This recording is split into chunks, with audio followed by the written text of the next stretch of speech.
The thing is, though, if a lot of the inner shell had changed, then you'd be a different person. Yeah. The way I think's changed. And I'd probably be sat on the sofa with someone else by now. Liam!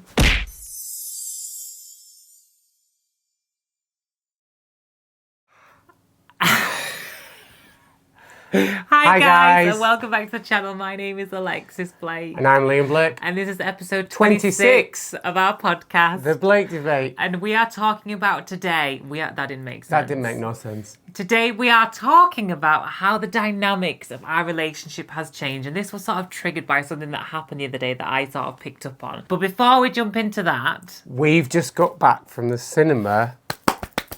What did we go see? Wicked. We went to see Wicked. Part 1, obviously. It was amazing. Obsessed. 10 Unbelievable film. Like, I'm not really a musical film type of guy, but genuinely it is in the top 5 best films I've ever seen in my life. Yeah, I love Wicked. I've seen it like live. So for me, the bar was set high. I love Idina Menzel. I love Kristen Chenoweth. So I'm thinking, is this going to live up? And it did. Ariana Grande stole it for me. Hilarious. Yeah, Go and see it if you can. She was absolutely hilarious. And you know what? She's actually a really good actress. Now, I'd never seen the musical, so I didn't go in there with any expectations, whereas obviously Alexis knew what would come in. She knows the story. I didn't have a clue. All I knew is effectively it's set before. Well, you were asking me it's how it's a prequel. It's like what Wizard really of Oz, happened. Yeah. It's phenomenal though. So if you can go see it, the special effects, the dancing, the singing, but it's a funny film. I don't remember the musical being that funny unless I'm just remembering it different. But like the film, was so funny, really comical. But it obviously,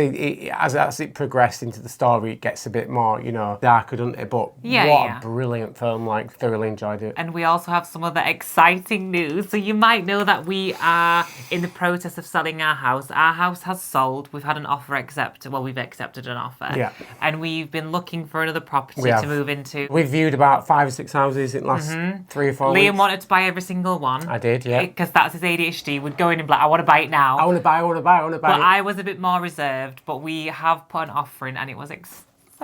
Yeah, the house that we viewed last week, we absolutely loved. It's really big. It's got a lot of space for doing the social media. It's got a garage. Why did I say it like garage? Are you American? Hey guys, it's got a garage. So basically, we can turn that into a filming studio. So we'll actually have spaces for friends to sleep over now. Yeah, because we've only got 1 bedroom. At the minute, with how everything's working. Well, we've got 3, but we've got 1 bedroom where we sleep, and then this is a studio, and then we've got a wardrobe. But it's a small room now. But I'm excited, and there's some things I want to change with it as anything. Like, you want to personalise it. She needs to have an island in the kitchen. I want an island with a hob on it. It's my dream to have an island with a hob so I can cook at the island. Non-negotiable. That was one of Alexis's conditions on the house. It needs to be able to either already have, or we can put an island in the kitchen. So we're not going to show any inside of the pictures yet because I don't want to jinx it, because obviously you've got to go through the whole process. Something can go wrong, so we're just sort of basically there's a chain of so many people that are buying and selling houses. There's only one more that's just finalising their offers. For all intents and purposes, as long as nothing goes wrong, it's ours now. So I'm very excited. But we're not going to show pictures just yet because we don't want to jinx it, like you said. We just want to. But we'll give you a tour when we finally get the move in. Well, I asked that in a recent video, I think. Moving on to today's topic. How has the dynamics of our relationship changed since starting my transition?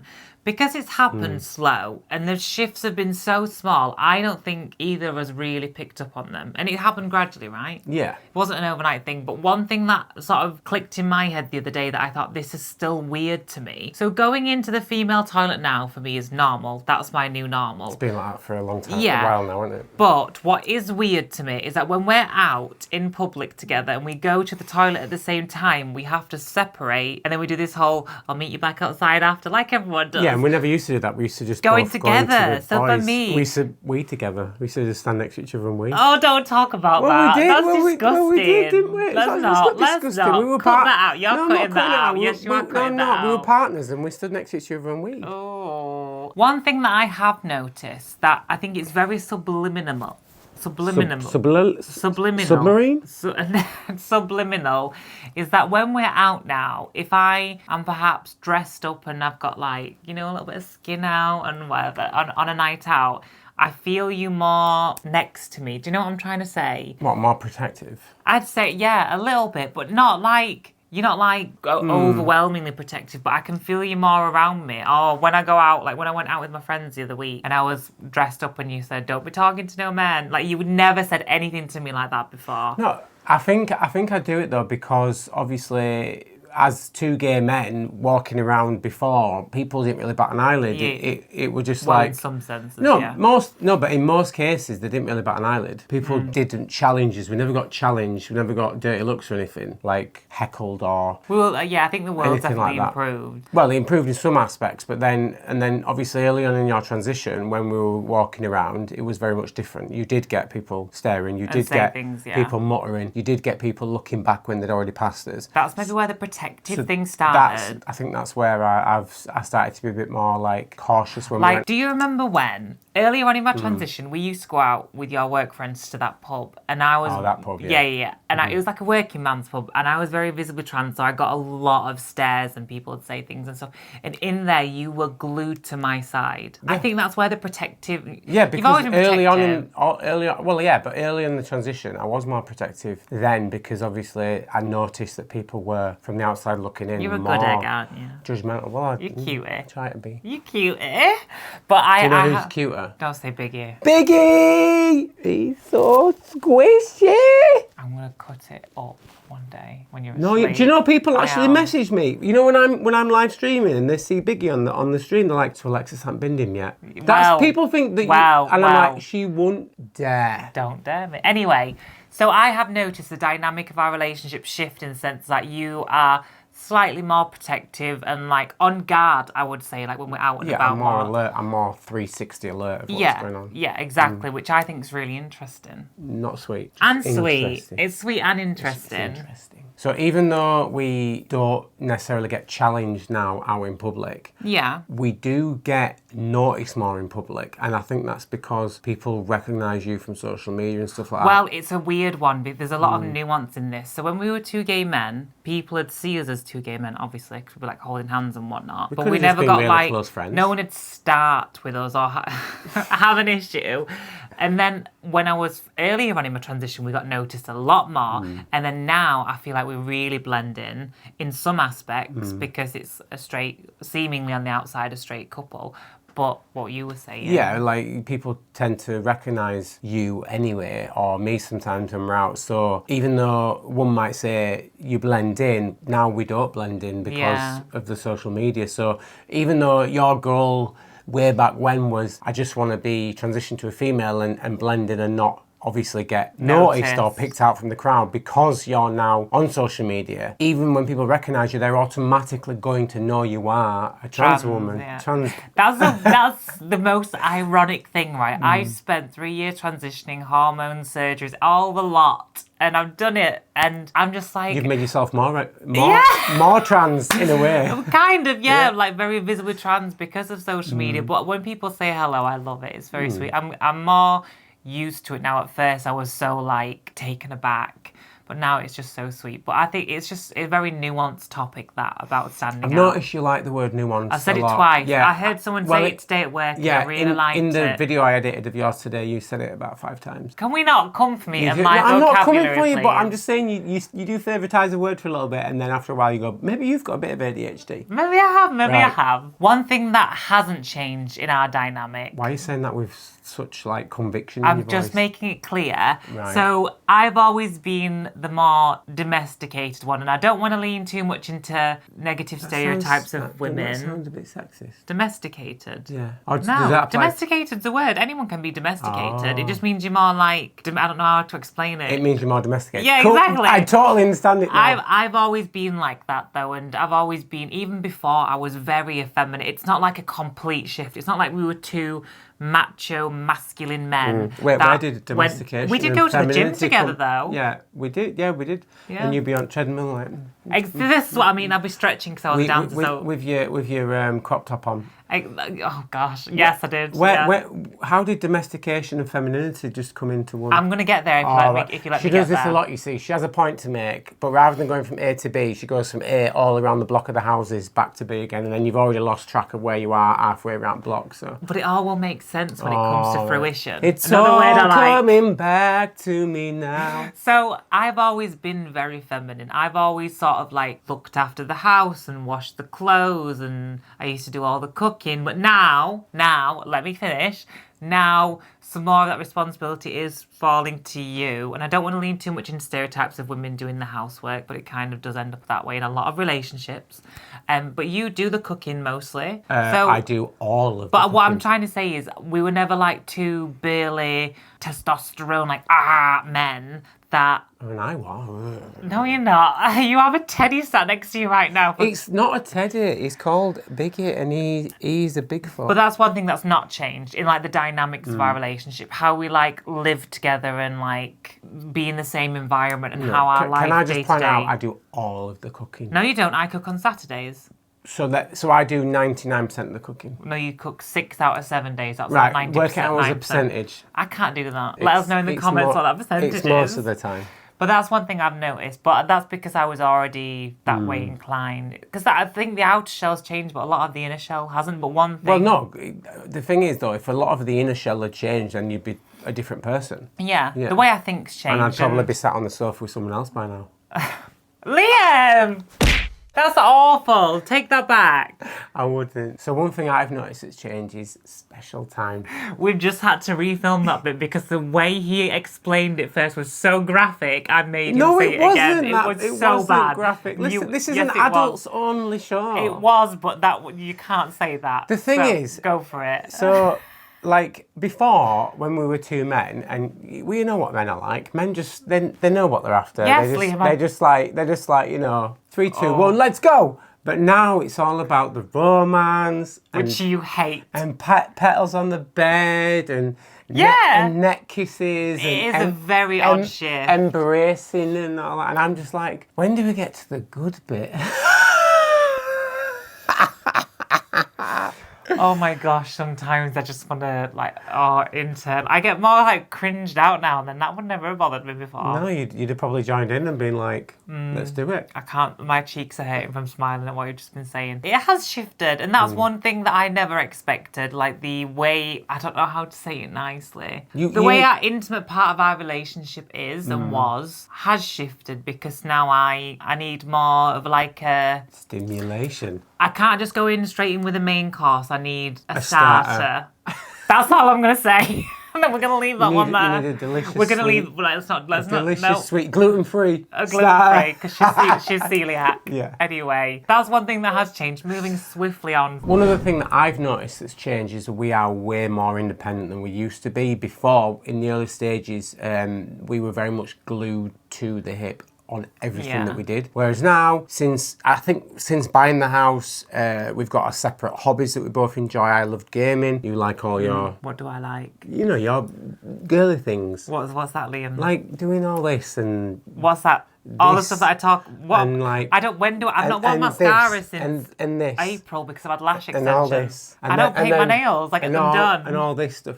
No, but like all your YouTube... If you look at Alexis's YouTube history, it's all dyeing hair, makeup. It's... you love like Trixie Mattel, all that. You just love... You just love all that pink, fluffy, makeup-y hair stuff. I feel like you're being so offensive to all women for some reason, but I don't know why. I'm not saying this is what all women like. I'm saying this is what you like. Yeah, okay. And I feel like you've gone... now that you've transitioned, you've gone more into it. Well, yeah, because I can lean into that side of myself a little bit more and really embrace it and enjoy it. Whereas before, I used to dip my toe in the water, but I never allowed myself a swim in the lake because I was always embarrassed and ashamed. Getting a bit deep there, but yes, that's why I do embrace that side of it, as you can probably tell now. Whereas I've always been a nerdy gamer, and I'll always be a nerdy gamer. You will. Do you know what, though? I don't think that's necessarily... It's kind of to do with my transition, how that dynamic shifted with us being independent, like, to get independently together, if that makes sense. But I think that's also time. We've now been together over 4 years, so... Get less for murder. No, you don't. Ow, that hurt my hand. I think that when you're in a relationship and you've been together a longer time, you start to become more comfortable doing your own thing because you need that space. I couldn't be glued together all the time because you need your own friends and your own lives outside of each other. We do things separately and we still don't feel like there's enough time to do everything they want to do. No, there's not enough hours in the week, is there? But I think that's the we same need for another everyone. 2 days a week just to get everything fitting and stuff. But I love I love being in the house with you, but you being in another room. No, wait. No, I mean, no. What I mean is like I love the fact that. So we're basically roommates. Then. No, is that what you're saying? I'm saying like I love when we have our time together, where we watch films that we're enjoying or watch TV shows that we're really loving at the moment. We're watching Agatha.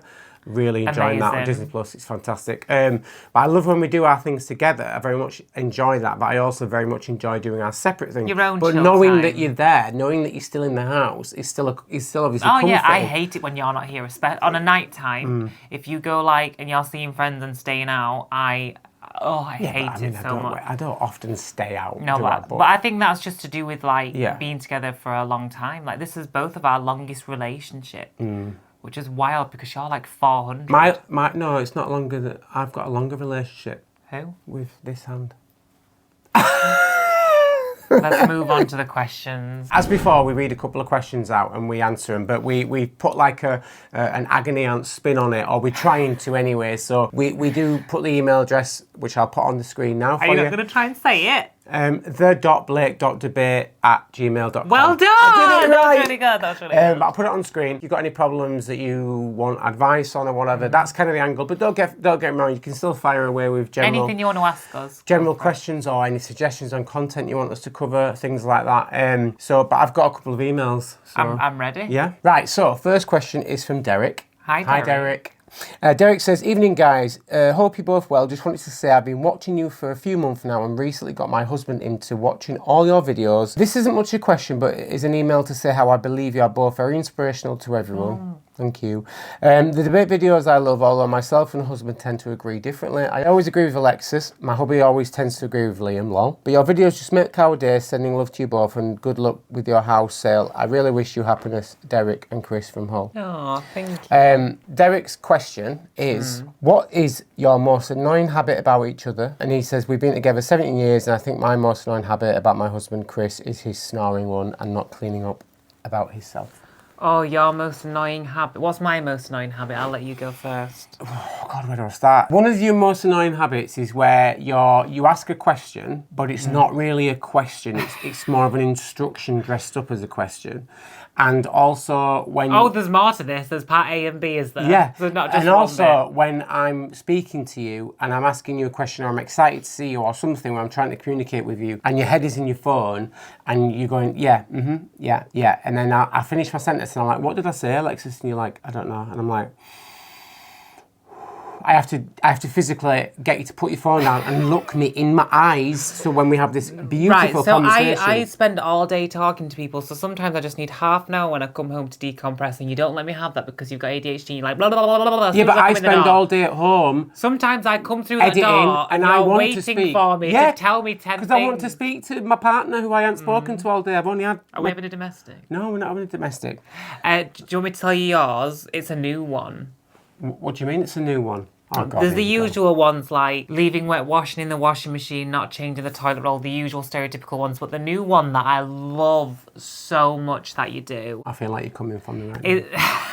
So when Liam, as we said earlier, Liam does the cooking 6 nights a week, and Liam doesn't like turning the extractor fan on in the kitchen. So when you walk into the kitchen, it's like walking into a sauna. Hang on, it's not that I with don't steam like. everywhere. I don't like to do it. I just forget to do it. Okay, sorry, he forgets to do it. And then when I go to clean the kitchen every week, everything's covered in oil because the extractor's not been used and there's oil on everything. And also you do that in the bathroom as well. So you'll have a 30-minute shower. I know, because you like to keep it to be warm. I don't have a 30-minute shower at all. And then I come in and like literally the floor is like a puddle of steam and it's just... Yeah. I love it. It's I great. love that too. It's I great. love it Thank you so much. So thanks for your email anyway. Thanks, Hope that answers Derek. your question. So this next question is from Andy. He's got a couple of questions actually. Okay. There was actually a lot of questions in it, but we only have time to cover a couple of them. So first question is to you. Okay, hello. With your agony aunt on, Alexis, what do you think someone like me could be doing to alleviate dysphoria? My wife knows about me but is not supportive, and I find it hard to find the time to present to my authentic self. A little thing that I did early on, before I was ready to like show the world Alexis, when I was still using like the old name at work and I was still presenting very much masculine, things like shaving my face really helped, getting rid of like facial and body hair. But I used to wear like women's, like a little cotton bra underneath my jumpers and t-shirts. You couldn't see it. It didn't do anything from the outside, but for me, it just made me feel a little bit better. So little small things like that. And it also eased me into transition. I didn't dive in and change everything in one day. You wanted to? No, I mean like presenting wise. I'd like adding enough. makeup and wigs and clothing. I did it all like over the period of a few months because I didn't want to shock myself, family, friends, or work colleagues. Just how I chose to do it. But I'd say that just adding little feminine things under your clothes. No one can see it but you, but it's how you feel. Yeah. So that's a little tip. In regards to your wife not being supportive, I mean, that's a hard one, isn't it? I mean, we're lucky in a sense that it works for us. Well, it depends. Some people it takes longer. Sometimes they accept it in time and it's something that they just need to get used to. And sometimes people can't get used to it. So it's sitting down and having those really difficult conversations. Yeah, because ultimately, if that person didn't sign up for it, like if I walked away from this relationship when Alexis came out as transgender, then it would have been. I didn't, but it would have been heartbreaking for both parties involved. If that was a deal breaker for our relationship, then you can't feel guilty for. No, walking I would away have from never it. have held it against you though, because you, like you said, you didn't sign up for this. You signed up to marry a man, and I changed all of that in like one sentence. So when I told you, I knew there was a chance it could end it, but I took the risk, and it was worth it. It was worth it. Very lucky. Andy also says, Liam, I hope you won't be offended if I ask you how you think you are treated for your tattoos. Do you think some people are very wary of you until they get to know you? I work at Tesco's. I serve a lot of different people on the till, but I work mornings, so I tend to serve a lot of retired people, because generally retired people come out in the morning, or they come and get the pension, they drop into Tesco, and they get out a couple of times a week, and that's what they choose to do. Like my grandparents, they used to want to get things over and done with in the morning. They always do. Yeah. I've got to meet a lot of people from older generations, and to be honest with you, on the whole, they've probably been the most accepting of my tattoos, which is quite, you'd think the stereotyping, but there has been a few occasions where I only had one last week where a woman said, an elderly woman, she went, what's with all your tattoos? So I was like, what do you mean? She went, well, why have you got all those tattoos? And I was like, so I just said, why not? Yeah. And she was like, I'm not offended by them or anything. And I was like, oh, well, I just like tattoos, and I like tattoos on other people. If you have two people and one of them is a 10 out of 10 absolute model, and the other one is a 7 out of 10 but covered in tattoos, then to me, I'd always find the 7 more appealing. So where do I lie on this scale, Liam? A 12. Correct. But if you got tattoos, you'd be 15. I have tattoos. More tattoos, you'd be 15. But but that's the best way to explain it. But generally, I've just had a couple of odd comments, but on the whole, no. And in regards to work, I've never had a problem with employment either. I think, don't take this the wrong way. I'm going to try not to. Trying to think how to say it. You don't have the most masculine, macho presence. It's not like Popeye walking around with tattoos. If I saw... Right, okay, I'll give you a scenario. Are you saying I'm a dancing queen? No, I'm not saying that at all. But if I saw you walking down the street towards me with your slight air... You mean mincing? No, you can't put that in. I don't think you're like immediately intimidating because you have that little feminine air. Like this? Yeah, like that. That but in walking. Hi, and they're like, you have that, he's adorable. Hi. Yeah, that I think that's... Good morning, love. Oh, he's harmless. As soon as you open your mouth, I think they know immediately. So. All right, okay, fair enough. I said it in the nicest way I could. You did, yeah. Is that rounding up episode 26 of the Blake debate? Me having a bit of air about me is definitely rounding it up a little bit. Yeah, we need to go watch the final episode of Agatha. Yes, we're going to go do that, but I'm also going to look around the wedding venue with my mum as well tonight. Oh, yes, you're right. We're going to go measure some things up. Thankfully got out of this, so I'm going to... Did you? Yeah, I'm not coming. You know I'm not coming, that's why you're going with your mum. I'm going to dismantle all this room, and then I'm going to install my new boom arm. I'm going to cook tea. Okay. So tea will be ready for when you get home. How's that? that. Catch me Brilliant. outside, how about that? But anyway, if you guys enjoyed this kind of content, Please like do. and subscribe. And hit that notification bell. We post every week or 10 days. Do you know what? You always try to explain this every episode, but it is it is officially now known that it's weekly-ish. Oh, it's just sorry. weekly. I must have missed that memo. No, it's on the description of the podcast. It's weekly-ish. So that could be a week. It could be 10 days. It could technically be up to 13 days. I post weekly videos of just me when Liam gets on editing Don't we know it? And thank you so much for watching. We will see you guys in the next video. Oh, wait. Bye. Bye. Bye.